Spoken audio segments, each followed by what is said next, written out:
Hello mga wangs! Papalaroin na po natin yung mga nag-answer kahapon ng ating mga trivia questions. Meron po tayong tatlong trivia questions. Ito po yung unang trivia questions natin.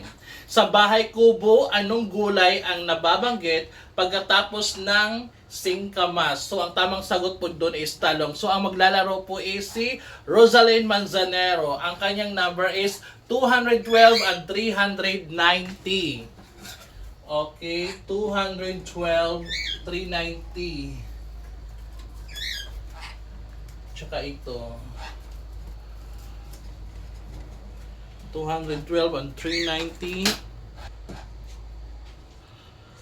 Rosalie Manzanero, nakuha mo is 202 and 437. 202 and 437. 202 and 437 is Ligwak Ganern.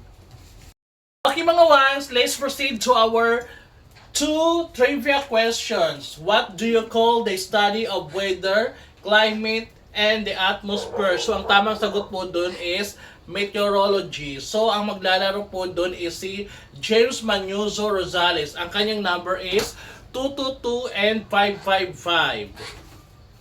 222 and 555. Since wala nang 222, 227 na lang.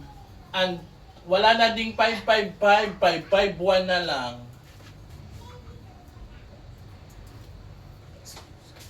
James Manyoso Rosales, ang nakuha mo is 565 and 370. 565 and 370. 565 sayang. 565 and 370 is Ligwak Ganern. So let's proceed to our three trivia questions.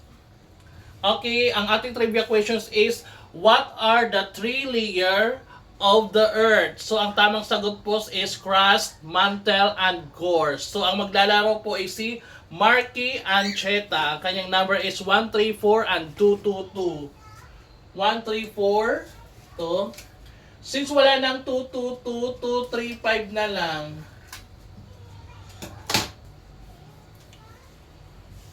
So Marky and Cheetah, ang nakuha mo is 569 and 343. 569 and 343. 569 and 343 is Ligwak Ganern. So mga wangs, chance nyo na para manalo. Mag-abang kayo sa aking mga trivia questions. Good luck mga wangs and thank you for watching!